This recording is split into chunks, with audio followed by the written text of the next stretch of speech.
ప్రభువైన యేసుక్రీస్తు నామంలో మీకు అందరికీ మరొకసారి శుభములు. మరి ఈ జూమ్ మీటింగ్కి విచ్చేసిన మిమ్మల్ని అందరినీ ప్రభు ప్రేమలో ఆహ్వానించుతున్నాను. ఈ దినం మనకి మరి ఈ ప్రతివార ధ్యానాల్లో మనకి అడ్వెంట్లోని 3వ వారంలోనికి వచ్చి ఉన్నాము. కాబట్టి ఈ మూడవ వారానికి సంబంధించిన వాక్య భాగము మనకి మరి అడ్వెంట్ అంటే ఆగమనము లేదా ఆగమనము. యేసు ప్రభు 2000 సంవత్సరాల క్రింద వచ్చాడు. మరలా ఇప్పుడు తిరిగి రానయ్యున్నాడు. ప్రభు పుట్టింది యాక్చువల్‌గా క్రీస్తుకు పూర్వం 4వ సంవత్సరంలో. దానికి సంబంధించిన ప్రవచనాలు అవన్నీ మనం ధ్యానం చేసి ఉన్నాము. ఇప్పుడు మనం ఆయన రెండవ రాకడ కొరకు సిద్ధపాటు కలిగి ఉండాలి. కాబట్టి ఏ విధంగా సిద్ధపాటు కలిగి ఉండాలంటే, మనకి అప్పగించబడిన గృహ నిర్వాహకత్వంలో మనము నమ్మకముగా ఉండి ఆయన కొరకు సిద్ధపడాలి. మరి క్రీస్తు ఈ లోకంలోనికి పుట్టుట ద్వారా మనకందరికీ సంతోషం కలిగింది కాబట్టి సంతోషంగా ఉండాలి. అందుచేత ఈ దినం మనం గృహ నిర్వాహకత్వము మరియు సంతోషము ఈ 2 ఐటెమ్స్ గురించి ధ్యానం చేయాలని నేను ఆశించుచున్నాను. కొరింథీ పత్రిక 4వ అధ్యాయము, మొదటి కొరింథీ పత్రిక 4వ అధ్యాయము మొదటి వచనం చూస్తే, ఈలాగున క్రీస్తు సేవకులమనియు దేవుని మర్మముల విషయములో గృహ నిర్వాహకులమనియు ప్రతి మనుష్యుడు మమ్మును భావింపవలెను. మరియు గృహ నిర్వాహకులలో ప్రతి వాడును నమ్మకమైన వాడై ఉండుట అవశ్యం. కాబట్టి దేవుడు మనల్ని అందరి నుంచి కోరేది ఏంటంటే, ఆయన పరిచర్యకి మనల్ని గృహ నిర్వాహకులుగా అనగా స్టూవర్డ్స్ అంటారు. స్టూవర్డ్స్‌గా ఆయన మరి నియమించారు కాబట్టి, ఆ గృహ నిర్వాహకత్వంలో మనము నమ్మకమైన వారుగా ఉండాలి. చాలామంది చాలా పనులు చేస్తుంటారు. కానీ అప్పగించింది ఒకటైతే వారు చేసేది ఒకటి, మరి నమ్మకంగా కాకుండా పనిచేస్తూ ఉంటారు. ఇక్కడ దేవుడు మన నుంచి అడిగేది ఏంటంటే, మనకు అప్పగించబడిన ఆ గృహ నిర్వాహకత్వంలో మనం నమ్మకంగా ఉండాలి అని ఆయన మన నుంచి ఆశించుచున్నాడు. దీనికి సంబంధించి మనం చూస్తే, పౌలు కొరింథీ సంఘానికి అడ్రస్ చేస్తూ వారికి కొన్ని విషయాలు గుర్తు చేస్తున్నాడు. ఏంటంటే, మీరు దేవుని ఎడల చాలా నమ్మకముగా ఉన్నారని వారికి గుర్తు చేశాను. అదే కొరింథీయులకు వ్రాసిన మొదటి పత్రికలోనే మొదటి అధ్యాయంలో 9వ వచనంలో, మన ప్రభు అయిన యేసు క్రీస్తు అను తన కుమారుని సహవాసమునకు మిమ్మును పిలిచిన దేవుడు నమ్మదగినవాడు. మన దేవుడు నమ్మదగినవాడు. చాలామంది ఇవాళ ఒక మాట చెప్తారు, రేపు ఒక మాట చెప్తారు. నేనెప్పుడు చెప్పానని చెప్తారు. కానీ దేవుడు అబ్రహాముతో చేసిన వాగ్దానం ప్రకారంగా మనల్నందరినీ ఇంతవరకు మరి ఆ వాగ్దానాలకి మనమందరము పొందుకొనుచున్నాం. 1000 తరముల వరకు అంటే అందులో మనం కూడా వస్తాం ఆ లిస్ట్‌లోకి. అందుచేత మనకి ఉచితంగా అనేకమైన ఆశీర్వాదాలు వస్తున్నాయి. అందుచేత మనల్ని పిలిచిన దేవుడు నమ్మదగిన వాడు. మధ్యలో మరి మాట మార్చే దేవుడు కాడు. మనము అందుచేత ఈ గృహ నిర్వాహకత్వంలో పౌలు గారు మనకి కొరింథీ సంఘాన్ని ఉద్దేశిస్తూ ఇప్పుడు మనకు కూడా ఇది అన్వయించుకునేటట్టు 3 అంశాలు ఆయన మరి ఉపోద్ఘాతంగా చెప్తున్నాడు. ఎటువంటి శోధనలలో అయినా దేవుడు మనకు తోడుగా ప్రకటించారాయన. అంచేత కొరింథీయులకు రాసిన మొదటి పత్రికలో 10వ అధ్యాయము 13వ వచనంలో, సాధారణంగా మనుషులకు కలుగు శోధన తప్ప మరి ఏదియూ మీకు సంభవింపలేదు. దేవుడు నమ్మదగినవాడు. మీరు సహింపగలిగినంత కంటే ఎక్కువగా ఆయన మిమ్మును శోధింపబడనీయుడు. అంతేకాదు, సహింపగలుగుటకు ఆయన శోధనతో కూడా తప్పించుకున్న మార్గమును కలుగచేయును. కాబట్టి మనకి ఈ గృహ నిర్వాహకత్వంలో ఉన్నప్పుడు మనకి ఎటువంటి శోధనలు వచ్చినా సరే దేవుడు మనకు తోడుగా ఆయన ఉంటాడు. కాబట్టి దేవుడు మనకు తోడుగా ఉన్నాడు అని మనం ఒక పాట పాడుతూ ఉంటాం ఎక్కువగా. దేవుడు మనకి తోడు ఉండగా, ఆకాశం మందు నీవుండగా ఇంకా నాకేమి కొదువా, నేనెవరికి భయపడవలెను అని మనం పాడుతుంటాం. ఇవన్నీ బాగానే ఉన్నాయి. కానీ ఎప్పుడైనా ఏదైనా శోధన, టెంప్టేషన్, పరీక్ష, శోధన వచ్చినప్పుడు నాకే రావాలా ఈ శోధన, దేవుడు నాకే పెట్టాడు ఎందుకు ఇది, నేనేం చేశాను, నేనేం పాపం చేశాను, మనం నీతిమంతులుగా మనం డిక్లేర్ చేసుకుని నాకే ఎందుకు రావాలి ఇది అని మనం క్వశ్చన్ చేస్తూ ఉంటాం. అదే దేవుడు మంచిది చేస్తే మనకి, మరి అప్పుడు దేవుడు నా పట్ల కృప చూపించాడని అప్పుడు మనం ఏమి దేవుని ఎడల కృతజ్ఞతాభావం కలిగి ఉండం. ఇది మన నేచర్. అంచేత ఎటువంటి శోధనలు వచ్చినా మనకి ఆంధ్ర క్రైస్తవ కీర్తనలో శోధనకు మీరు చోటియ్యకుడి, ధైర్యము వహించి మరి పోరాడుడి అని అక్కడ వ్రాయబడి ఉన్నది. ఒక కీర్తనకారుడు చక్కటి కీర్తన రాశాడు. మనము మన ప్రభునందు మన ప్రయాసము ఇప్పుడు కూడా వ్యర్థము కాదనే భరోసాతో ఉత్సాహంగా ఉండమని పౌలు గారు ప్రోత్సహిస్తున్నారు. ఎలా అంటే, కాగా నా ప్రియ సహోదరులారా, మీ ప్రయాస ప్రభునందు వ్యర్థము కాదని ఎరిగి స్థిరులను కదలని వారును ప్రభు కార్యాభివృద్ధి అందును ఎప్పటికీ ఆసక్తులై ఉండుడి. ప్రభువు అప్పగించిన ఆ కార్యాన్ని అభివృద్ధి చేయటానికి మనము ఎప్పుడూ కూడా ఇంట్రెస్ట్గా, ఆసక్తితో ఉండాలి. యోబుని ఎంత పరీక్షించాడో, సాతానుకే ఒక ఛాలెంజ్గా దేవుడు సాతాను మాట్లాడినప్పుడు, ఇదిగో నా భక్తుడు, నువ్వు కావాలంటే టెస్ట్ చేసుకో అని, అతడు ఎంత నమ్మకంగా ఉన్నాడని.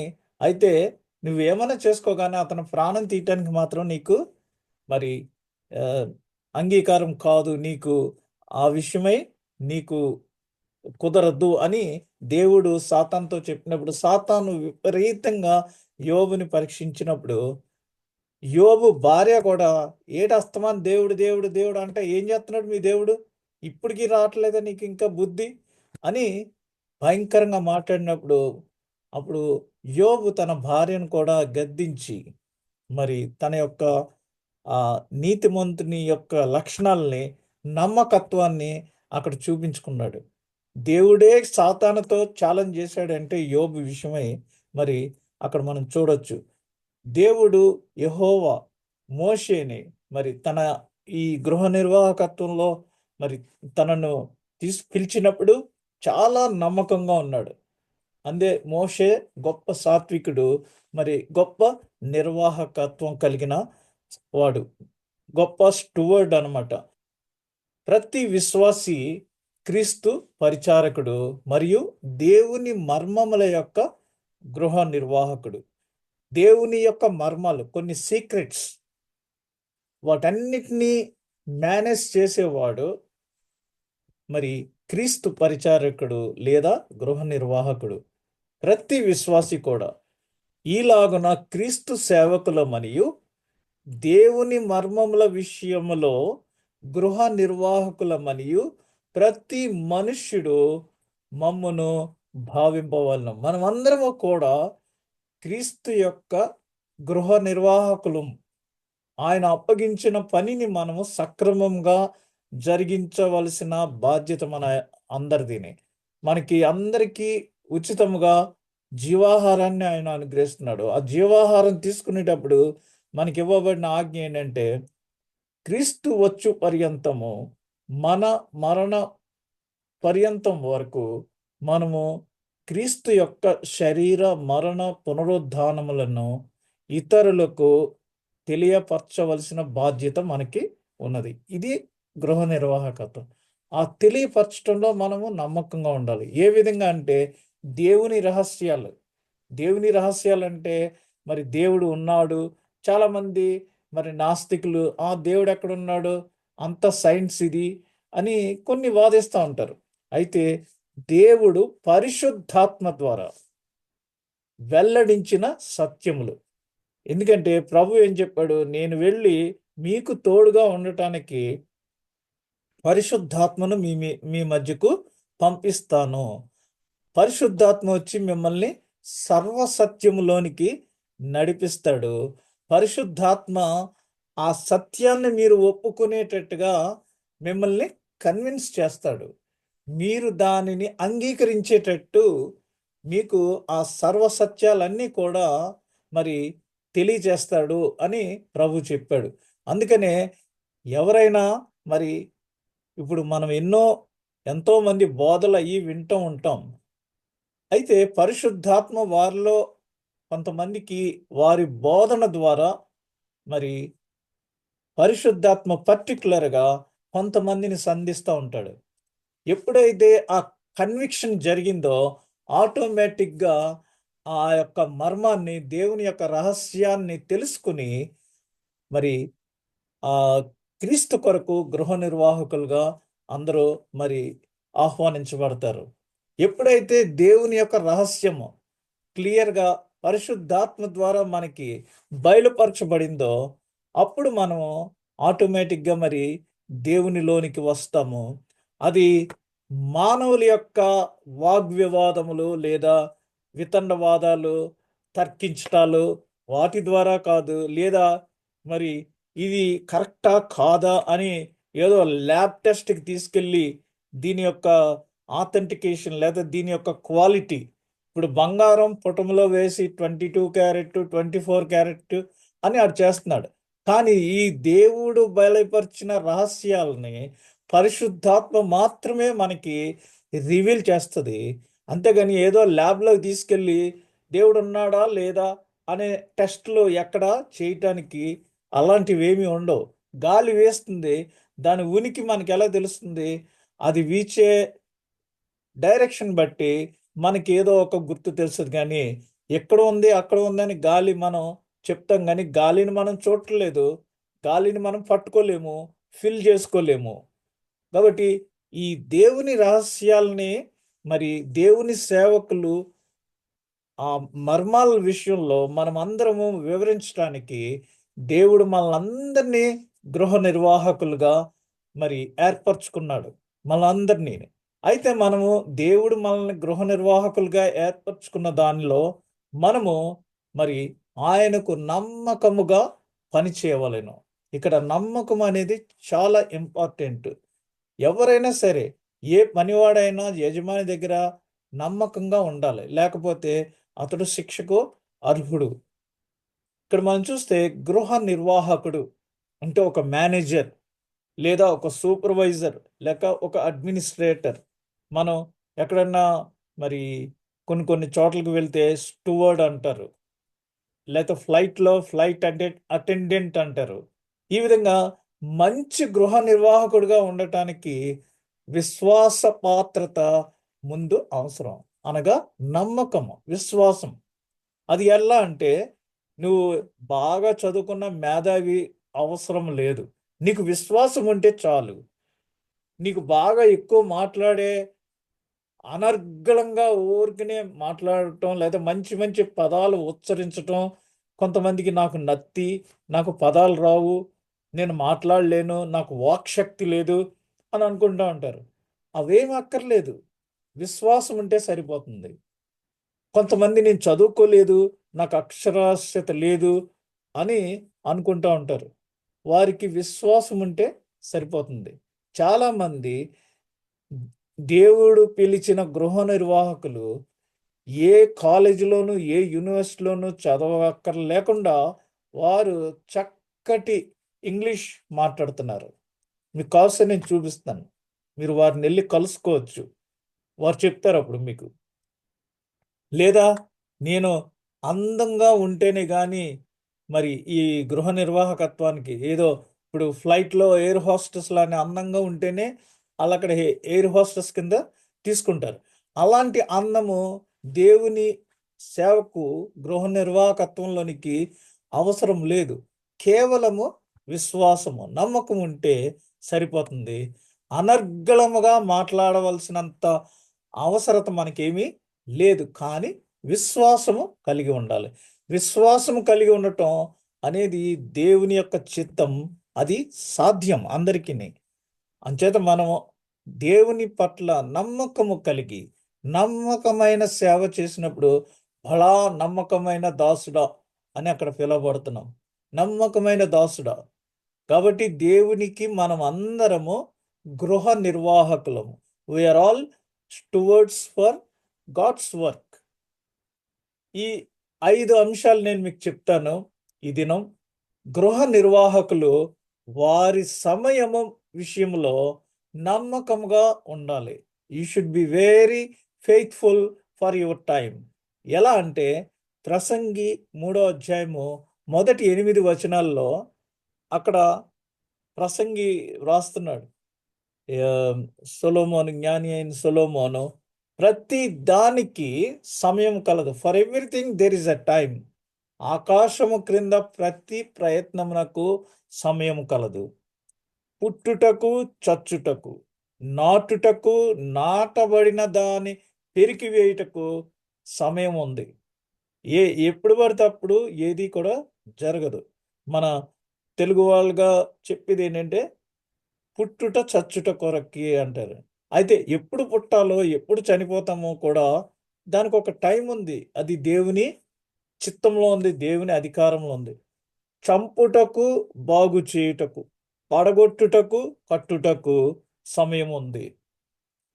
ఏడ్చుటకు, నవ్వుటకు, దుఃఖించుటకు, నాట్యమాడుటకు సమయాలు ఉన్నాయి.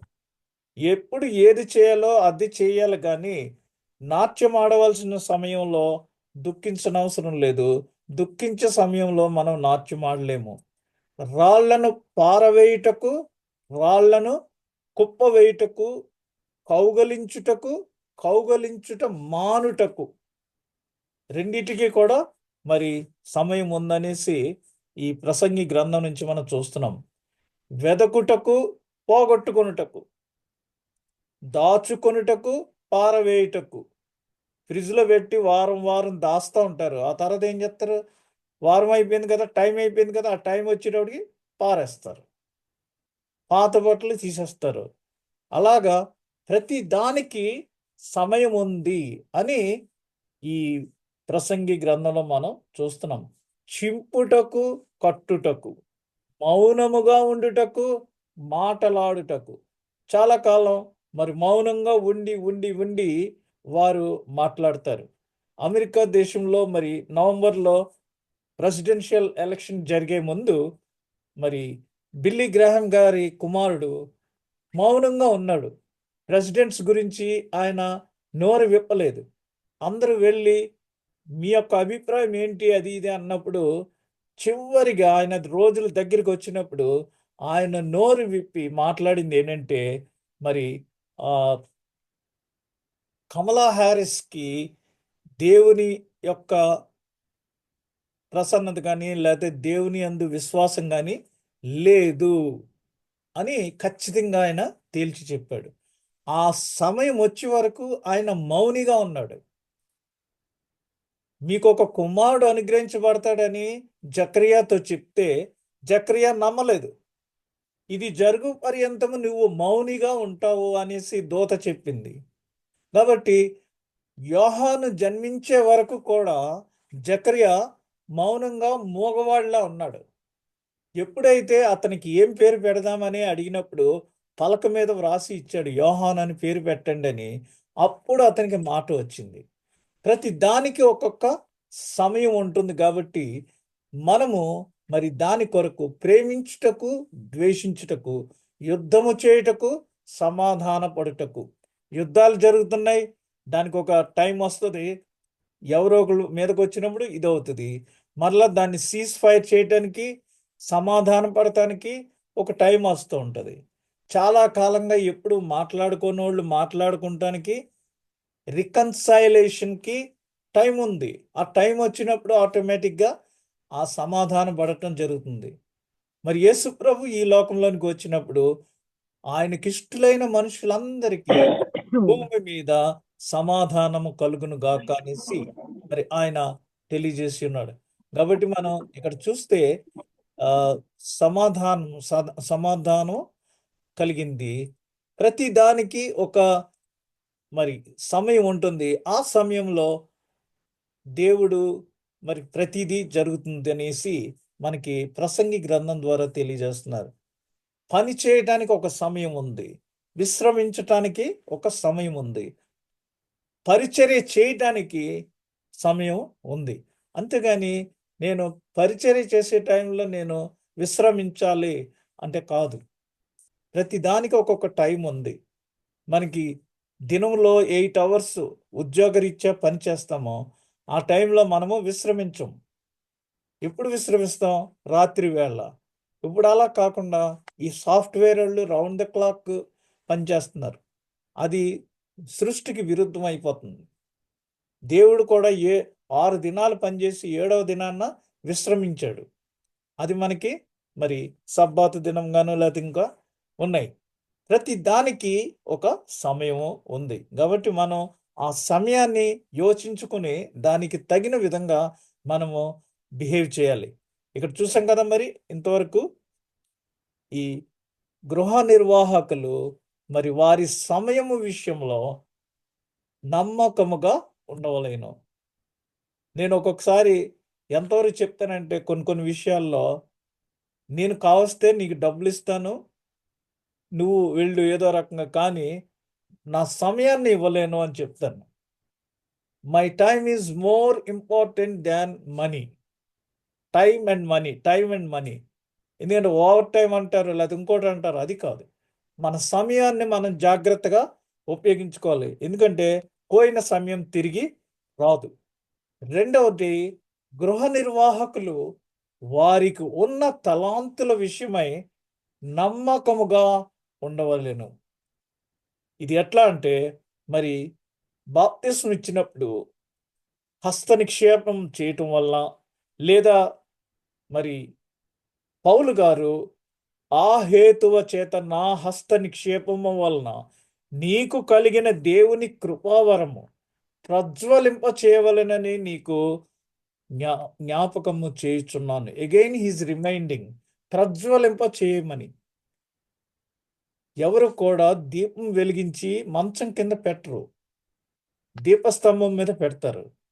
దేవుడు తన స్వారూప్యంలో మానవుని సృజించాడు. తనకున్న లక్షణాలన్నీ మనకు వచ్చేటట్టు అన్ని మాటతో చేశాడు. వెలుగుగా కలుగుగా కంటే వెలుగైంది. సృష్టిని, భూమిని సృష్టించాడు అలాగా మాటతోటి. బట్ మానవుని మాత్రము తన స్వహస్తాలతో తన స్వరూప్యంలో సృష్టించాడు. అందుకని జంతువుకి వివేచన లేదు. అయితే మనకి అనలిటికల్ థింకింగ్, మనం ఆలోచించగలం ఏదైనా. అది మరి ఎవరికైనా ఏదైనా మంచి తలాంతులుంటే ఇట్స్ గాడ్స్ గిఫ్ట్ అనేసి మనం సింపుల్గా చెప్తూ ఉంటాం. అది ఎట్లా అంటే దేవుడు తన స్వరూపంలో మనకి ఈ తలాంతులన్నీ ఉండేటట్టుగా సృజించాడు. కాబట్టి ఇక్కడ మరి పౌలు గారు ఆ తిమోతి తల మీద చేయి పెట్టి హస్త నిక్షేపణం చేసినప్పుడు దేవుని కృపావరం అతనికి వచ్చింది. దానివల్ల అతను మరి శక్తి పొంది ప్రజ్వలింప చేయవలని అతనికి జ్ఞాపకం చేస్తున్నారు. ఎట్లా అంటే దేవుడు మనందరికీ తలాంతులను ఇచ్చాడు. ఒక్కొక్కరికి ఒక్కొక్క రకమైన తలాంతు. అయితే మనకు ఆ తలాంతులు ఉన్నాయని కూడా మనం గమనించాం. ఆ తలాంతులతో మనము ఆయన్ని మహిమపరచటానికి ఉపయోగించాలి. అంతేగాని ఆ తలాంతులను మనం దుర్వినియోగం చేయకూడదు. ఎలా అంటే దేవుడు మంచిగా పాటలు పాడే స్వరం ఇచ్చాడనుకోండి, ఆ స్వరంతో దేవుణ్ణి మహిమపరచటానికి, దేవుణ్ణి స్తుతించటానికి ఉపయోగించాలి.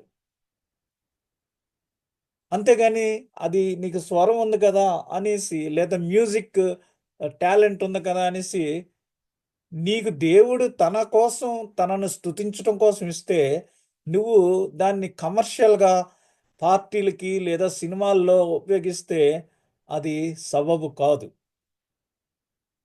నేను ఒకసారి గుర్తు చేస్తున్నాను మీకు అందరికీ. మనకి 'బలిబలే మాట బంగారు మాట బైబిల్ మాట' అనే ఒక పాట ఉంది. ఆ పాట రచించింది, పాడింది పిడుగు లోతర్. ఆయన మరి నాయుడుపేట ప్రాంతానికి చెందినవాడు. ఆయన వాయిస్ చక్కగా ఉందని సినిమా వోళ్ళు ఆఫర్ ఇస్తే సినిమాల్లోకి వెళ్ళాడు. వెళ్ళటం వలన దేవుడు అతనికి మరి పెరాలసిస్ వచ్చింది. అప్పుడు తెలుసుకున్నాడు అతను చేసిన తప్పు ఏంటనేది. అంటే నేను ఒక లివింగ్ ఎగ్జాంపుల్ చెప్తున్నాను మీకు. లేదా ప్రతిభను స్వశక్తి కోసం ఉపయోగించుకోకూడదు. మనకున్న కొన్ని టాలెంట్స్ తోటి రెచ్చిపోయి ఎక్స్‌పోజ్ చేసుకోకూడదు. ఈ మనకి పాటల పుస్తకంలో బిల్మోరి అనేక పాటలు పాడాడు. బిల్మోరియాని ఎంతోమంది సినిమాల్లోకి రమ్మని ఆహ్వానించినా, లేదు నా స్వరము దేవునికి మాత్రమే, దేవుని పాటలు పాడటానికి మాత్రమే అని మరి తాను నిర్ణయం చేసుకున్నాడు. కమిట్ అయ్యాడు అలాగా. అలాగే ప్రతి ప్రతిభతోటి మనకున్న టాలెంట్ తోటి బాధ్యత కలిగి ఉండాలి. ఓకే. నా నే నేను ఒక గొప్ప సంగీత విద్వాంసుడిని, మ్యూజిషియన్‌ని. నేను సినిమాల్లోకి బయట ఎక్కడ కమర్షియల్‌గా వాయించను, వెళ్ళను. అలా అని నేను ఎక్కడా కూడా దేవుని సేవలో దానిని ఉపయోగించకపోతే దానివల్ల ఉపయోగం లేదు. నా ప్రతిభతో పాటు నాకు బాధ్యత ఉంటుంది. నాకున్న ప్రతిభని నేనున్న సంఘంలో ఉపయోగించితేనే ఆ బాధ్యతని నెరవేర్చినట్టు. సరి అయిన గృహ నిర్వాహకత్వం చేసినట్టు. దేవుడు మనకి తలాంతులనిచ్చాడు. ఆ తలాంతులను మనం దేవుని కొరకు ఉపయోగించుకోకుండా, మనం వేరే వాటికి ఉపయోగిస్తే, మనం ఆ ఆశీర్వాదాలనన్నీ పోగొట్టుకుంటాం. ఒక్క విషయంలో చెప్పాలంటే, మనము ఈ లోకంలోనికి ఏ విధంగా వస్తాము? తల్లి గర్భంలో నుంచి నగ్నంగా వస్తాము, బట్టలు లేకుండా వస్తాము, ఏమీ లేకుండా వస్తాము. దేవుడు మానవుని కూడా ఈ లోకంలో అదే విధంగా సృష్టించాడు. అనగా నేను మీకు అర్థమయ్యేటట్టు చెప్తున్నాను. ఈ లోకము ఒక ఫర్నిష్డ్ హౌస్ లాంటిది. కంప్లీట్‌గా మనం ఎక్కడికైనా హోటల్‌కెళ్తే టవల్స్ ఇస్తారు, సోప్ ఇస్తారు, క్రీమ్ ఇస్తారు, షాంపూ ఉంటాయి. అన్నీ ఉంటాయి. కొన్ని కొన్ని చోట్లయితే ఫుడ్ కూడా ఇంక్లూడెడ్ ఉంటది. అంటే ఏంటి? Furnished accommodation. ఆ విధంగా ఈ సృష్టి, ఈ భూమి దేవునిది. ఈ ఆహ్, ఆకాశ నక్షత్రాలు ఇవన్నీ, వాతావరణం ఇవన్నీ దేవునివి. దేవుడు సృష్టించింది. ఒక్కొక్కళ్ళకి రాజకీయ నాయకులకి ఇన్ని వందల వేల ఎకరాలు ఉన్నాయని ఆళ్ళు చెప్పుకుంటూ ఉంటారు. అసలు ఈ భూమంతటికి ఓనర్ ఎవరంటే దేవుడు. ఆయన సృష్టించాడు. ఆయన సృష్టించి ఇందులో మనము ఉండటానికి మనకి అవకాశం ఇచ్చారు. కాబట్టి మనం ఈ భూమి మీద ఉన్నప్పుడు ఇదొక ఫర్నిష్డ్ అకామిడేషన్ కింద మనం వాడుకొని ఉన్నంత వరకు దీనిని ఎంజాయ్ చేసి తర్వాత మనం వెళ్ళిపోతాం. భూమి మీద మన గుడారమును మనం విడిచిపెట్టవలసిన సమయం వచ్చేటప్పుడు ఈ అకామిడేషన్‌ని, ఈ శరీరాన్ని ఇలా వదిలేసి మనం ఓన్లీ వెళ్ళిపోతాం. ఎక్కడికన్నా ట్రైన్ ఎక్కేటప్పుడు లేదా ఫ్లైట్‌లో ఎన్ని కిలోలు తీసుకెళ్తారు మాక్సిమం? 60 కిలోలు, 50 కిలోలు మాక్సిమం తీసుకెళ్ళొచ్చు. మరి మనం దేవుని సన్నిధికి వెళ్ళిపోయేటప్పుడు ఎలా వచ్చామో అలాగే మనం వెళ్తాం. అందుకనే ఈ సమాధి కార్యక్రమాన్ని తీసుకెళ్ళేటప్పుడు పరదేశులము ప్రియులారా అనే పాట పాడుతా ఉంటారు. ఎటుల వచ్చితిమో అటులే పోవుచున్నాము అని అందులో చక్కటి అర్థాన్ని ఇచ్చిది. కాబట్టి ఈ ఈ లోకములో ఉన్న ఈ అకామిడేషన్స్, పరిస్థితులు, స్థలము ఇవన్నీ కూడా వసతులు, ఇవన్నీ కూడా దేవుడు మనకు ఉచితంగా అనుగ్రహించాడు. అయితే ఇందులో మనము గృహ నిర్వాహకులుగా ఆయన మనల్ని నియమించాడు. దీంట్లో మనం ఉండి ఆయనకి కావాల్సిన గృహ నిర్వాహకత్వం చేసి మనం వెళ్ళిపోవాలి. ఆదామామలు సృజించి మీరే ఇందులో ఫలించి అభివృద్ధి పొందండి. దీనంతటికి మేనేజర్ నువ్వు అని ఆదాంతో చెప్పాడు. కాబట్టి ఈ లోకంలో ఈ సమయం దేవునిది. మన ఊపిరి అనగా మన జీవం దేవునిది. మన ఆస్తులన్నీ దేవునివి. దేవుడు ఎన్ని మనకి ఫ్రీగా ఇచ్చాడు. అందులో ఆయనకు మనం కొంత ఇవ్వాలని ఆయన ఆశిస్తున్నాడు. అది చూడండి.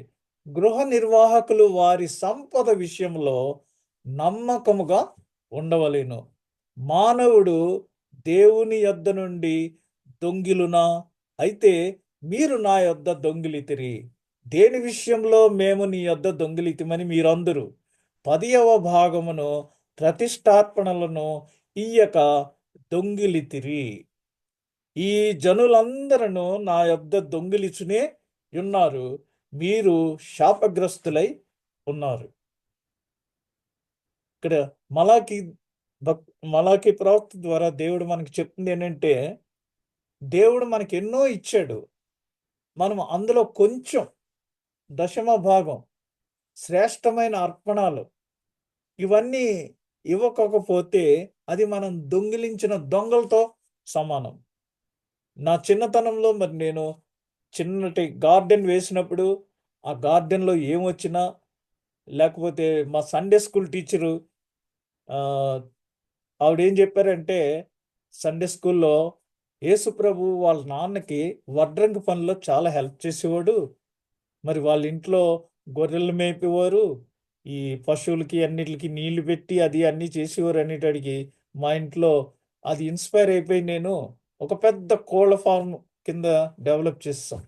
రోజు వాళ్ళకి ఆ కోళ్ళకి మేత వేయటం, వాటిని అన్నీ ఇచ్చేయటం, ఇవన్నీ చేసినప్పుడు అవి ఎక్కువ గుడ్లు పెడతా ఉండేవి.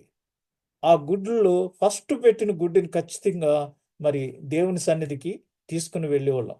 ప్రతిష్టార్పణలు అది ఇయ్యక దొంగిలితిరి. అది కూడా మనం తీసేసుకోవాలంటే అది దేవునికి ఇవ్వాల్సిందే, మనం దొంగిలించినట్టు అవుతుంది. అలాగే చిన్నప్పుడు చర్చెస్కి మరి కోళ్ళు ఎక్కువ వచ్చి కోళ్ళు పాడేవారు.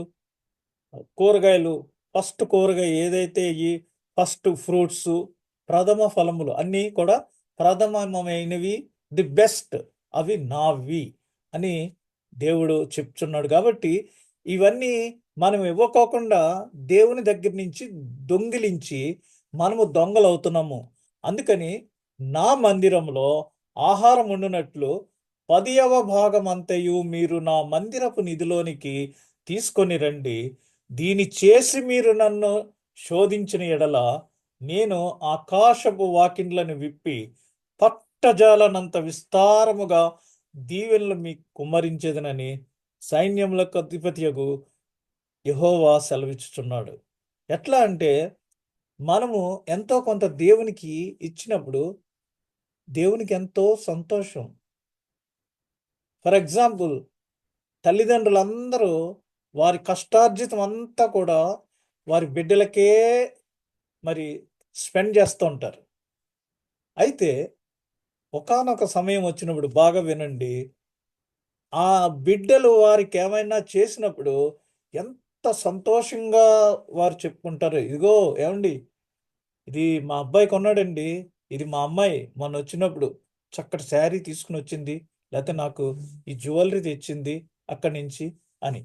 ఆ గ్రాటిట్యూడ్, యాటిట్యూడ్ ఆఫ్ గ్రాటిట్యూడ్ అంటే తల్లిదండ్రులు మనల్ని ఇంతవరకు పైకి తెచ్చారు అని వారు ఉద్యోగంలో జాయిన్ అవగానే మరి ప్రప్రథమంగా దేవునికి కొంత అర్పించి తర్వాత తల్లిదండ్రులకి మరి మంచి గిఫ్ట్ ఏదైనా తీసుకొచ్చినప్పుడు తల్లిదండ్రులు ఎంత సంతోషిస్తారో అదే విధంగా దేవుడు మనకి ఎన్ని ఫ్రీగా ఇచ్చాడు, అందులో దశమ భాగం మాత్రం ఇవ్వాలంటున్నారు, లేదా కృతజ్ఞతార్పణ తెమ్మంటున్నాడు. దేవా ఇవన్నీ నాకు ఫ్రీగా ఇచ్చావు, ఏం కష్టపడక్కర్లేకుండా, ఇదిలో నేను నీకు ఇదిగో దశమ భాగం ఇస్తున్నానని ఇచ్చినప్పుడు దేవునికి ఎంతో సంతోషమై మరి పట్టజాలనంత దీవెనలు విస్తారంగా ఆకాశపు వాకిండ్లు తూము లేకంగా, మామూలుగా పైప్ కాదు, ఆకాశపు వాకిండ్లే ఈ విప్పి మనకి దీవెనలు కుమ్మరించడానికి సిద్ధంగా ఉన్నాడు. సంపదను పొందే శక్తిని దేవుడు మనకి ఇచ్చాడు. ద్వితీయోపదేశకాండంలో ఉంది అది. మనము నిజాయితీగా లేదా సహాయకరమైన మార్గంలో ద్వారా ధనము సంపాదించాలి. దేవుడు మనకి సంపాదించే శక్తిని ఇచ్చాడు కదా అనేసి అడ్డమైన దారుల్లో లంచాలు తీసుకొని మనం ధనము సంపాదించకూడదు. మనం చూసుకుంటే ఒక 2-3 జనరేషన్స్ నుంచి దేవుడు మనల్ని ఎంతగా ఆశీర్వదించాడో మనం గమనించుకోగలం. ఒకప్పుడు 2-3 జనరేషన్స్కి ముందు చాలా ఇబ్బందులు పడేవారు. ఈ రోజున నేను ఒకసారి ఒక బస్ బుక్ చేయడానికి వెళ్తే అతను ఒక బ్రాహ్మణుడు. అతను అంటున్నాడు, ఎవరో కాదు మా రెండో అక్క, మొన్న చనిపోయిన అక్క మ్యారేజ్కి ఆ పెళ్ళికొడుకు ఇంటి దగ్గరికి వెళ్ళటానికి బస్ బుక్ చేయడానికి వెళ్తే ఆ అక్కడున్న బ్రాహ్మణుడు అతను అంటున్నాడు, ఏమైతేలేండి, ఒకప్పుడు టీచింగ్ ప్రొఫెషన్ అంతా మేము ఉండేవాళ్ళం. ఇప్పుడు స్లోగా వచ్చి మీ వాళ్ళంతా కమ్మేశారు. ఈ రోజున మీరే కదా అంతా టీచింగ్ ప్రొఫెషను. అంటే దేవుడు మనల్ని దీవించాడు. టీచింగ్‌లో అందరికీ మంచి సంపద. వాళ్ళ బిడ్డలు మళ్ళా చక్కగా చదువుకుంటానికి ఎంతో దేవుడు ఆశీర్వదించాడు. ఈ రోజున టీచర్స్‌గా ఉన్న వాళ్ళందరికీ, వాళ్ళ పిల్లలకి, పిల్లల పిల్లలకి దేవుడు సంపద ఎంతిచ్చాడో మిమ్మల్ని మీరు పరీక్షించి తెలుసుకోండి. ఇవన్నీ మీరు నిజాయితీగా సంపాదించారు కాబట్టి, చక్కగా మరి ఆ ధనాన్ని ఆ విధంగా నిజాయితీగా సంపాదించాలనేసి దేవుని యొక్క చిత్తము. ఆ విధంగా జరిగించిన మీ అందరికీ దేవుని దీవెనలిచ్చాడు. మన ఆదాయమును ఆయన పరిచర్యలో పంచుకొనవలనని దేవుడు కోరుచున్నాడు. చాలామంది ఏం చేస్తుంటారంటే, బిల్ గేట్స్‌లను డబ్బులున్నాయనేసి ఎన్నో కోట్ల రూపాయలు మరి ఇవ్వచ్చు. దేవుడు అడిగేది అది కాదు. మనము సంపాదించిన ఆదాయంలో ఆయన పరిచర్య కొరకు కొంత ధనాన్ని ఇమ్మని ఆయన అడుగుచున్నాడు. ఎందుకనగా సువార్త పరిచర్యకి మరి మన నేషనల్ బడ్జెట్, స్టేట్ బడ్జెట్ ఉన్నట్టు దానికి ఏమీ లేదు. సువార్త పరిచర్య చేసే వాళ్ళని పోషించవలసిన బాధ్యత మనది. కాబట్టి ఎవరైతే దేవుని పరిచర్యలో ఉన్నారో వారిని సపోర్ట్ చేయటానికి మనము కొంత డబ్బులు ఇవ్వాలని దేవుడు కోరుచున్నాడు. అందుకనే పౌలు గారు అనేకమైన మిషనరీ ప్రయాణాలు చేసినప్పుడు 3 మిషనరీ ప్రయాణాల్లో మరి ఒకసారి ఆహ్, మాసిదోనియా సంఘానికి వెళ్ళినప్పుడు అది చాలా పేద సంఘం. అయినప్పటికీ వారు, "అయ్యా! మీరు ప్రయాణాలు చేస్తున్నారు. ఇదిగోండి ఈ ధనం కొంచెం మీ దగ్గర ఉంచుకోండి. మీకు అవసరం అవుతుందనేసి" వాళ్ళు ఆయనను ప్రేమించి ఆయన్ని సపోర్ట్ చేశారు. So, God wants us to support the people who are doing his work. మనము మంచి గృహ నిర్వాహకులుగా ఉండాలంటే, మనము సంపాదించిన సంపాదనలో కొంత ఆయన పరిచర్యకి మనము షేర్ చేసుకోవాలి. ఆ పరిచర్య విస్తరించబడి నూరంతలుగా, అరవదంతలుగా ఫలిస్తే అందులో మన షేర్ హోల్డర్స్ అవుతాము. కొన్ని కొన్ని ఉంటాయి చూడండి. మరి ప్రతి దాంట్లోనూ అందులో మనం ఇన్వెస్ట్ చేసిన దాంట్లో ప్రతి దాంట్లో మనకి షేర్ వస్తూ ఉంటది. ఎంతమంది జాయిన్ అవుతుంటే అంతమంది దగ్గర నుంచి షేర్ వస్తూ ఉంటది. ఎల్ఐసి వాళ్ళకి ఏజెంట్స్‌కి ఎలాగా అందులో కమిషన్ వస్తదో, అలాగా దేవుని పరిచర్యకి మనం మరి కొంత ఆదాయాన్ని మనం షేర్ చేసినప్పుడు, దేవుడు అందులో మనల్ని ఆశీర్వదిస్తాడు. దేవుని పేరట గ్లాసుడు చన్నీళ్ళు ఇచ్చినా సరే, ఆయన దానికి ప్రతిఫలం ఇస్తాడని మనకి తెలుసు. వాక్యం చదివాం. మరి మనం ఏమైనా ఇన్వెస్ట్ చేస్తున్నామా దేవుని కొరకు? దేవుని కొరకు ఏమైనా ఇన్వెస్ట్ చేసినప్పుడు మనకి అధికంగా ఆశీర్వదిస్తాడు. మీరు రుచి చూస్తే తెలుసుకోవచ్చు ఈ విషయం. గృహ నిర్వాహకులు వారి శోధనలలో విశ్వాసపాత్రంగా ఉండాలి. మనం ఈ గృహ నిర్వాహకులుగా ఉన్నప్పుడు, గృహ నిర్వాహకత్వం చేస్తున్నప్పుడు మనకి కొన్ని శోధనలొస్తాయి. శోధనలు వచ్చినప్పుడు మనము దానికి తగిన స్టాండ్ కలిగి ఉండాలి. విశ్వాసపాత్రంగా ఉండాలి. అంతేగాని శోధనలొచ్చినప్పుడు మనం వెంటనే జారిపోకూడదు.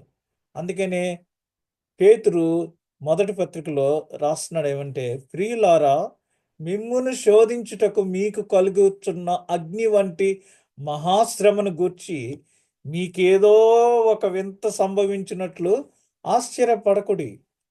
క్రీస్తు మహిమ బయలుపరచబడినప్పుడు మీరు మహానందముతో సంతోషించు నిమిత్తము క్రీస్తు శ్రమలలో మీరు పాలివారై ఉన్నంతగా సంతోషించుడి."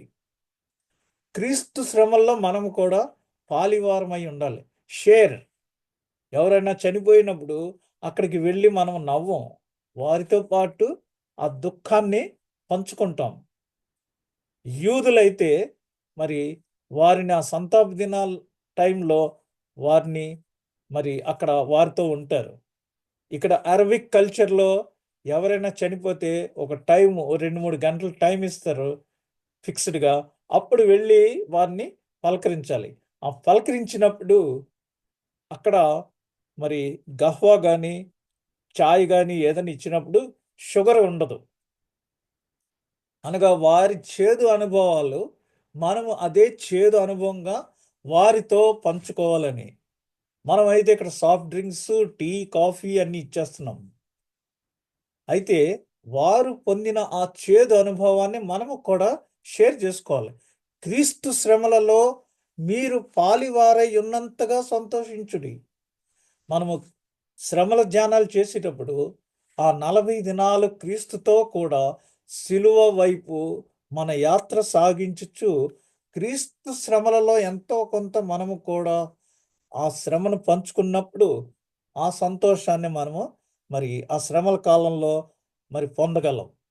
క్రీస్తు నామమున నిమిత్తము మీరు నిందా పాలైన ఎడల మహిమా స్వరూపి అయిన ఆత్మ అనగా దేవుని ఆత్మ మీ మీద నిలుచుచున్నాడు గనుక మీరు ధన్యులు. మత్తయి సువార్తలో కూడా వ్రాయబడింది. నా నిమిత్తము జనులు మిమ్మును హింసించినప్పుడు మీరు ధన్యులు అని చెప్పబడింది. అది ఇప్పుడు జరుగుతుంది.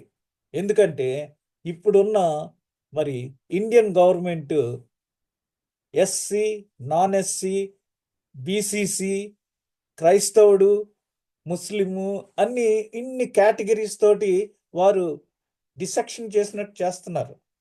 అనగా మనల్ని నింద పాలు చేసేవారుగా ఉన్నారు. క్రీస్తు నామమున నిమిత్తం దేవుని పేరు పెట్టుకున్నందుకు మనల్ని నిందించి హింసించినప్పుడు దేవుని ఆత్మ మన మీద నిలుస్తుంది. అప్పుడు మనము ధన్యులము. మీలో ఎవడును నరహంతకుడుగా గాని, దొంగగా గాని, దుర్మార్గుడుగా గాని, పరుల జోలికి పోవువాడుగా గాని బాధ అనుభవింప తగదు. అటువంటి బాధలు మనం పడకూడదు. ఎందుకని? నరహంతకుడైతే కత్తి పట్టుకున్నవాడు కత్తి చేతే మరణిస్తాడు. దొంగతనం చేసినప్పుడు ఏదో రోజున లోపలికేస్తాడు. దుర్మార్గుడిగా అటు ఇటు మరి పరుల జోలికి వెళ్తానంటే ఏదో రోజున అది రివర్స్ అవుతది. అప్పుడు అతన్ని బాధించుట తప్పదు. అందుచేత అలాంటి పనులు చేయొద్దంటున్నాడు. సామెతల గ్రంథంలో అందుకనే నాకు అత్యధికమైన ధనము వద్దు. ఎందుకంటే ధనం ఎక్కువైపోతే నువ్వెవడవో నాకు తెలీదన్నట్టు దేవుణ్ణి తృణీకరించి ఆ మత్తులో ధనమనే మత్తులో ఉంటామని. అదే విధంగా మరి పేదరికం వద్దు. మా అనుదినాహారము మాకు దయచేయము. పేదరికంలో ఉంటే రొట్టె దొంగిలించినప్పుడు ఈడేమో దేవుని పేరు పెట్టుకుని రొట్టె దొంగిలించినప్పుడు ఆ దొంగ అని మరి దేవుని నామానికి అపవిత్రత కలుక్కోకుండా నన్ను పేదరికంలో ఉంచొద్దు అని సామెతల గ్రంథంలో వ్రాయబడి ఉంది. ఇక్కడ చూడండి 16 ఎవడైనను క్రైస్తవుడైనందుకు బాధ అనుభవించిన ఎడల అతడు సిగ్గుపడక ఆ పేరును బట్టియే దేవుని మహిమపరచాలి. ఎంత క్లియర్‌గా ఉంది చూడండి. ఎవడైనను క్రైస్తవుడైనందుకు బాధ అనుభవించిన ఎడల అతడు సిగ్గుపడకోకుండా ఆ పేరును బట్టి దేవుణ్ణి మహిమపరచాలి. అంతేగాని మనం పక్కన బస్సులో కూర్చునగానే ఏమిట్లండి మీరు అంటే ఏదేదో చెప్తారు. యెస్ మేము క్రైస్తవులం. ఇది నా పేరని ధైర్యంగా చెప్పలేరు చాలామంది. బొట్టు పెట్టుకుని ఉంటేనేమో ఏమి అడగరు. బొట్టు లేకుండా ఉంటే మరి మీరు ఏమిట్లండి అని అడిగి చాలా డీటెయిల్స్ లాగుతూ ఉంటారు. అక్కడ మనమేమి సిగ్గుపడవలసిన అవసరం లేదు. దేవుని ప్రజలం మనము. దేవునిచే ఏర్పాటు చేయబడి వేరు చేయబడిన జనాంగం మనం. మనం ధైర్యంగా మరి దేవుణ్ణి మహిమపరచాలి. ఎన్ని శోధనలు అన్ని శోధనలు కూడా దేవుని నుండి రావు. కొన్ని కొన్ని స్వార్థంతో కూడి వస్తూ ఉంటాయి. ఎలా అంటే దేవుడు పెట్టే శోధనలు వేరు. అవి ఎలా ఉంటాయంటే నీ యొక్క భక్తి, నీ యొక్క విశ్వాసము ఎంతవరకు ఉంది అని దేవుడు అప్పుడప్పుడు టెస్ట్ చేస్తానికి కొన్ని కొన్ని శోధనలు పెడుతుంటాడు. ఆ శోధనలో మనం దేవుని వైపు చూచి ఆ శోధనలు ఎదుర్కోవాలి. అంతేగాని మనం స్వార్థంతో కొన్ని శోధనలోనికి వెళ్తుంటాం. ఫర్ ఎగ్జాంపుల్, మరి మనకి ఆశ ఎక్కువైపోయింది. పక్కింటోడు మంచి ఇల్లు కట్టేశాడు, మనం కట్టలేదేటని అడ్డమైన దారులు ఏదో తొక్కి మనం కూడా అలాగే ఇల్లు కట్టేద్దామంటే సగం కట్టేటప్పటికి మరి మనకి శోధన వస్తుంది, లేదా బ్యాంక్రప్ట్ అవుతుంది, లేదా అప్పులు చేసేసి అవి తీర్చలేని పరిస్థితి వచ్చి, ఇవన్నీ మనం చేసుకున్న శోధనలు, దేవుడు పంపించిన శోధనలు కాదు. మన శోధనలు మనలను చేదు లేక మంచిగా చేయను. మనమేమో పేరాశకు పోయి అత్యాశకు పోయి వాళ్ళ ఇంట్లో బైక్ ఉంది మా ఇంట్లో ఎందుకు లేదు అని అలాంటి ఆశలకు పోయి వెళ్తే అక్కడ మనకి చేదు అనుభవాలు ఎదురవుతుంటాయి. అంచేత కొన్ని కొన్ని శోధనలు మనకి చేదు అనుభవాలు, కొన్ని మంచి అనుభవాలు ఇస్తూ ఉంటాయి. కానీ దేవుడు అన్నింటికి మంచి కోసం కలిసి పని చేసేలా చేస్తాడు. దేవుడు ఏది చేసినా సరే, God is good all the time, God is good, everything is for good, ప్రతీది మంచికే అనే ఒక స్టేట్మెంట్ ఉంది. ఆ మర్మం, ఆ చేదు అనుభవాన్ని మనం మింగలేము. దేవుడు మంచిగా చేసినప్పుడేమో మనం రెచ్చిపోతుంటాం. దేవుడు ఏదైనా చేదు అనుభవాన్ని మనకి ఇచ్చేటప్పటికి మనం జీర్ణించుకోలేం. నాకే చెయ్యాలా ఇలాగా, నేనేం చేశానని, నేను రెగ్యులర్గా దశంభాగం ఇస్తున్నాను కదా, అయినా దేవుడు నన్నెందుకు ఇలాగా మరి ఇబ్బందులు పెడుతున్నాడు అనేసి వెంటనే మనం దేవుని మీదకి నిష్ఠూరం వేసేస్తుంటాం. ప్రతి దానికి టైం ఉందని ముందుగానే మనం చదివాం. దేవుని ప్రణాళిక చొప్పున దేవుడు మనకి ఏం చేయాలో అది చేస్తాడు. మరి 9.5 సంవత్సరంలో ఒక హాస్పిటల్లో కంటిన్యూస్గా పనిచేసిన తర్వాత నా భార్యకి ఒకరోజు సాయంత్రం 5 నిమిషాల్లో నువ్వు రేపు నుంచి ఇంక ఉద్యోగానికి రావక్కర్లేదు అని చెప్పాడు. ఏడుస్తూ ఫోన్ చేస్తే నేను వెళ్ళి తీసుకుని వచ్చా. కొన్ని నెలల తర్వాత దానికంటే 1000 రెట్లు మంచి హాస్పిటల్లో తనకి సెలక్షన్ వచ్చింది.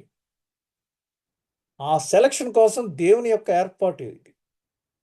ఇక్కడ వీడు ఆ ఉద్యోగంలోంచి తీయకపోతే ఆ ఉద్యోగంలో తను జాయిన్ అయ్యే అవకాశము లేదు. అది మనకు అర్థం కాదు. అది చేదు అనుభవం కింద ఉంటుంది. ఆ చేదు నుంచి మంచిగా ఉంటుంది. అందుకనే బ్లెస్సింగ్ ఇన్ ఎ డిస్గైజ్ అంటారు. బ్లెస్సింగ్ ఇన్ ఏ డిస్గైజ్, ప్రతి కీడు వెనుక మేలు ఉంటుంది అనేసి. అంచేత దేవుడు అన్నీ కూడా మన మంచి కోసమే అయ్యేటట్టుగా పనిచేసేలా చేయును అని ఉంది.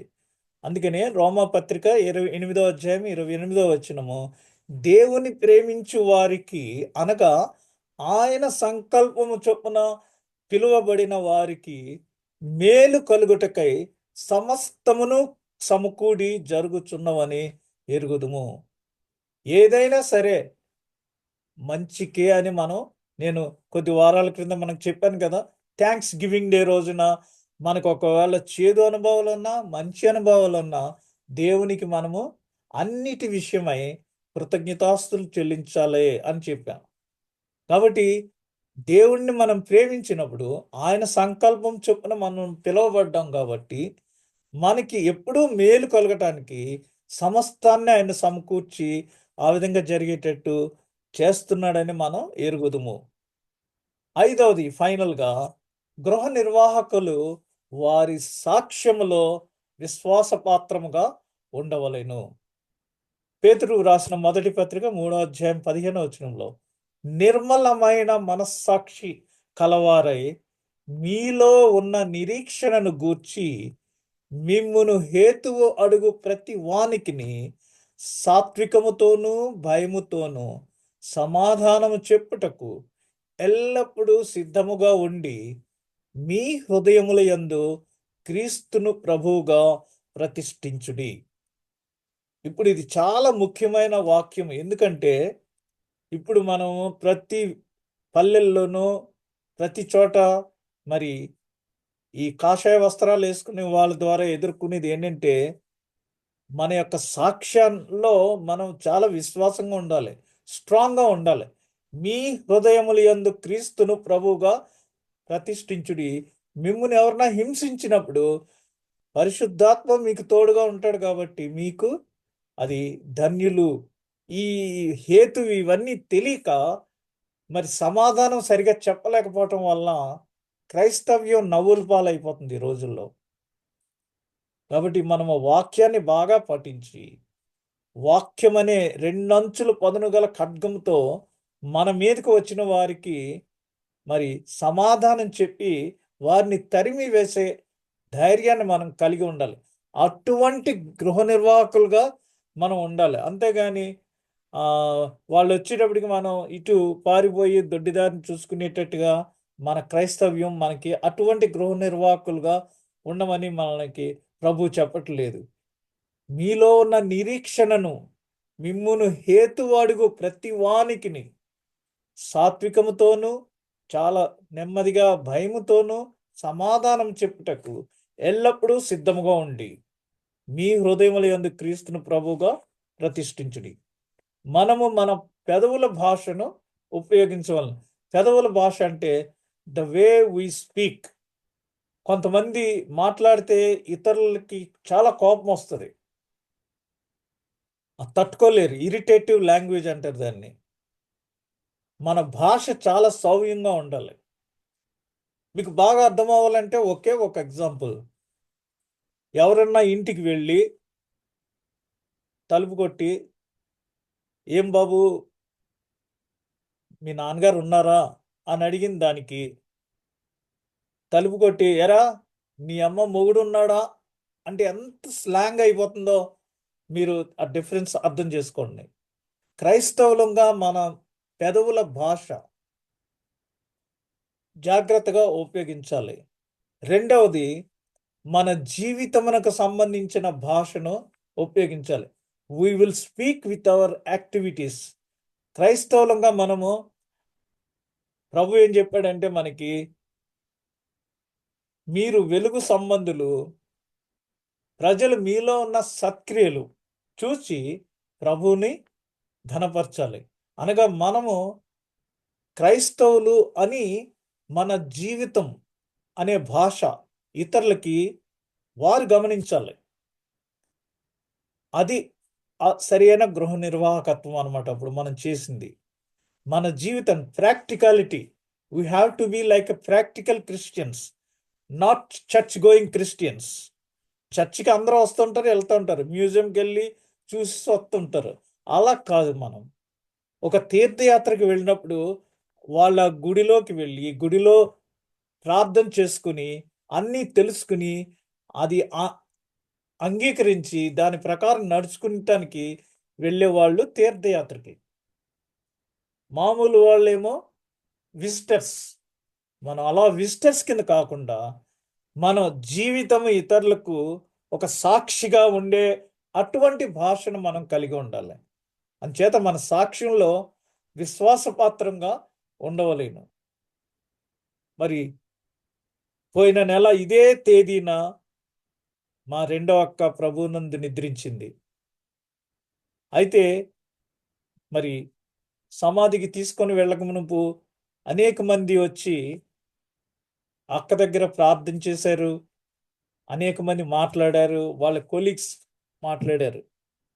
వాళ్ళు ఇచ్చిన సాక్ష్యము చాలా విశ్వాసపాత్రంగా ఉంది, దేవుని మహిమపరిచేటట్టు. పాస్టర్ గారు మరి చెప్పిన విషయాలు ఇవన్నీ విన్నప్పుడు నేను ఆ దుఃఖంలో నుంచి ఎంతో మరి బలపడి నార్మల్ పొజిషన్కి వచ్చాను. ఎందుకంటే మన జీవితానికి సంబంధించిన ఆ సాక్ష్యము అది ఇతరులకు మంచి భాషగా ఉపయోగించాలి. అప్పుడు దేవునికి మహిమ కలుగుతుంది. సమస్త ఘనత మహిమ దేవునికే చెందవలని మనం చెప్తూ ఉంటాం.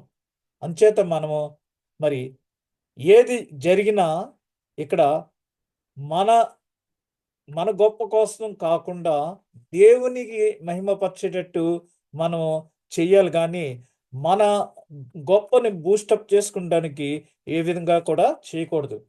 మీరు తెలివి ఉన్నా తెలివి లేకపోయినా, విద్యావంతులుగా ఉన్నా మరి వినూత్నంగా ఏదో క్రొత్తది ఏదో చేయాలి లేదా సృజనాత్మకంగా క్రియేటివిటీ, కొత్త రకమైన డాన్స్, కొత్త రకమైన పాటలు, కొత్త రకమైన ట్యూన్, కొత్త రకమైన మ్యూజిక్, ఇవన్నీ చేయనవసరం లేదు. అందంగా ఉన్నామా లేదా అని అవసరం లేదు. నీవు దేవునికి సమర్పించుకొని, నేను నీకు మంచి గృహ నిర్వాహకుడిగా ఉంటాను, నీకు నమ్మకంగా ఉంటాను అని సబ్మిట్ చేసుకున్నప్పుడు దేవుడు మనకి తోడుగా ఉంటాడు. ఆయన తోడుగా ఉన్నప్పుడు మనం ఏమైనా కూడా చేయగలం. అందుకనే ఒక ఆమె వచ్చి ఆయన దగ్గర మరి స్వస్థత పొందినప్పుడు, నీ నమ్మకము, నీ విశ్వాసము నిన్ను స్వస్థపరిచిందని చెప్తాడు. ప్రభు ఎప్పుడు చెప్పినా, ఎక్కడ చెప్పినా నీ విశ్వాసము నిన్ను స్వస్థపరిచింది. విశ్వాసం లేకుండా స్వస్థత రాలేదు. ఆ విశ్వాసాన్ని, ఆ నమ్మకాన్ని మనం కలిగి ఉండాలి.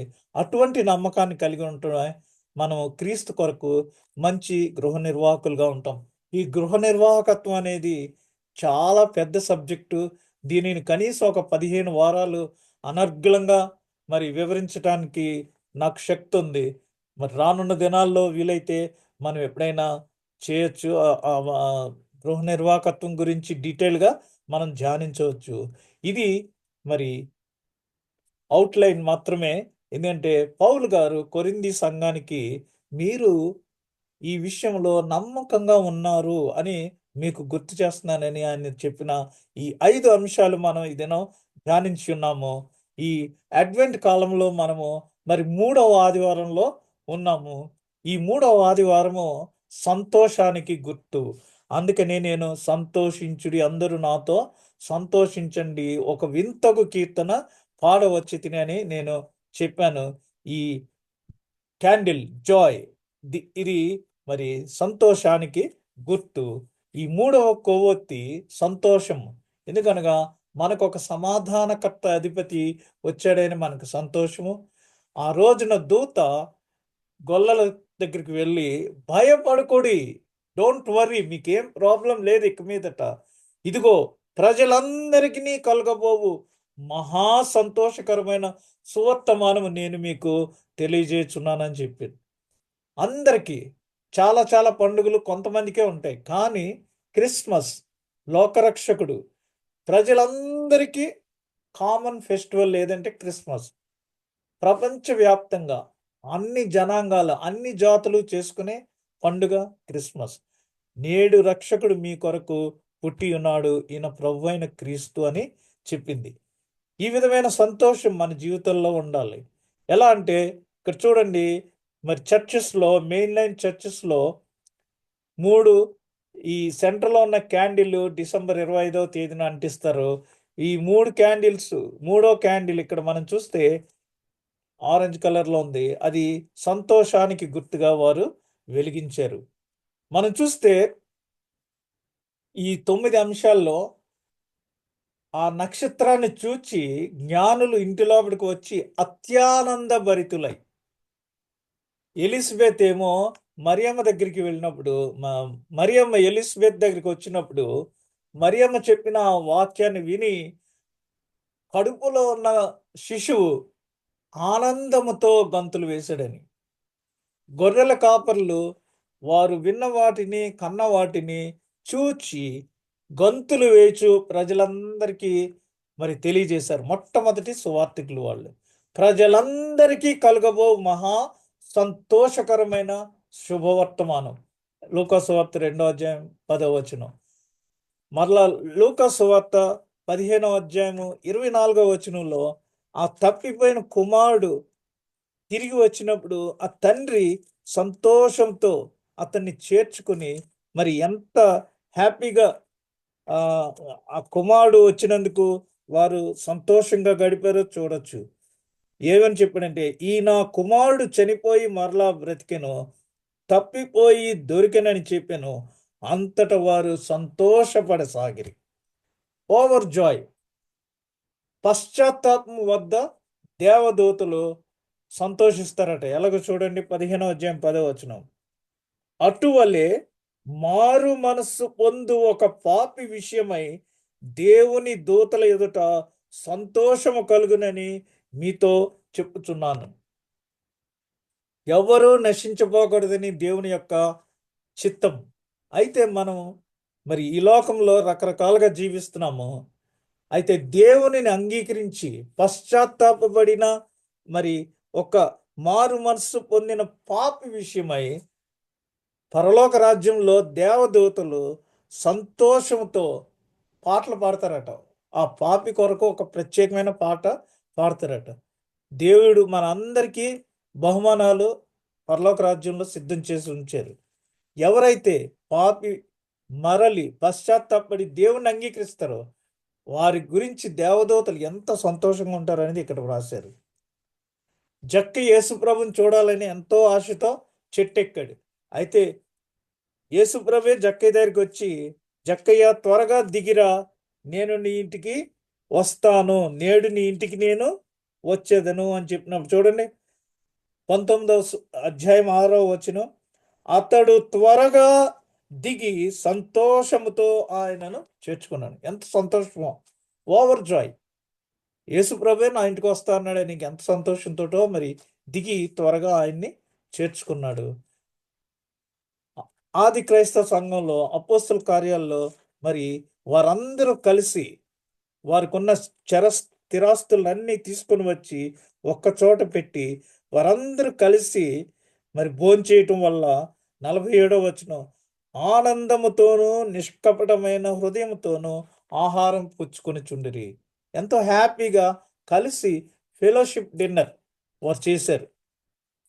మరి యొక్క వాక్య భాగం 15వ అధ్యాయము 3వ వచనంలో ఏమనుందంటే, అక్కడ వీరు సువార్త ప్రకటించుచు ఆ ఊర్లో ఉన్న మరి దెయ్యాల్ని వీటన్నిటినీ పోగొట్టినప్పుడు, అదే కాకుండా మరి వారు సంఘము వల్ల సాగనంపబడి ఫెనికే సమరయల ద్వారా వెళ్ళుచు అన్యజనులు దేవుని వైపు తిరిగిన సంగతి తెలియపరిచి సహోదరులందరికీ మహా సంతోషము కలుగజేసిరి. ఇప్పుడు మనము కూడా ఈ ప్రయత్నాలు, ఈ సువార్త పరిచర్య ఇవన్నీ చేసినప్పుడు ఎవరైనా దాన్ని అంగీకరించి దేవుని సన్నిధిలోకి వచ్చినప్పుడు మనకి ఎంత సాటిస్ఫాక్షన్, ఎంత సంతోషం ఉంటుంది. ఆది క్రైస్తవ సంఘంలో మరి ఈ సువార్తికులు, అపోస్తలులు ఆ విధంగా ఫెనికే అనే ఆ పట్టణంలో అక్కడ వారు బోధించినప్పుడు, ఫెనికే సమరయ దేశముల ద్వారా వెళ్ళుచున్నప్పుడు అన్యజనులు, కొంతవరకు యూదులు క్రైస్తవత్వంలోనికి వచ్చారు. అయితే అన్యులు కూడా మరి దేవుణ్ణి అంగీకరించడం మొదలుపెట్టినప్పుడు వారు ఎంతగానో సంతోషించిరి అనేసి ఇక్కడ వాక్యం చెప్తున్నది. అంతేకాకుండా మరి క్రొత్తగా మారిన వారి గురించి అపోస్తల కార్యాలు 8వ అధ్యాయం 8వ వచనంలో కూడా వ్రాయబడి ఉన్నది. అపోస్తల కార్యాలు 8వ అధ్యాయం 8వ వచనం, ఆ పట్టణంలో మిగులు సంతోషము కలిగెను. ఎందుకని? అక్కడ అనేక మంది పక్షవాయు గలవారిని, కుంటివారిని, వీళ్ళందరికీ రోగుల్ని స్వస్థపరిచారు, దెయ్యాలను వెళ్ళగొట్టారు. ఇది ఫిలిప్పు ఆ సంఘ పెద్ద సువార్తికుడు వెళ్ళి చేసిన పరిచర్య. ఆ విధంగా చేయటం వల్ల ఆ పట్టణం అంతా హ్యాపీగా సంతోషించారు. 13వ అధ్యాయంలో 52వ వచనం చూస్తే అక్కడ మరలా వీరు చేసిన పరిచర్యకి 13వ అధ్యాయం 52వ వచనం, ప్రముఖులు రేపి పౌలునకును బర్నబాకును హింస కలుగజేసి వారిని తమ ప్రాంతముల నుండి వెళ్ళగొట్టిరి. వీరు తమ పాదధూళిని వారి తట్టు దులిపివేసి ఈ కొనియకు వచ్చిరి. అయితే శిష్యులు ఆనందభరితులై పరిశుద్ధాత్మతో నిండిన వారైరి. ఆ రోజుల్లో చేసే పరిచర్య వలన పేతురు గారు, పౌలు గారు వస్తుంటే వారి నీడ పడితే చాలని లైన్లో బారులు తిరిగి ఉండేవారు.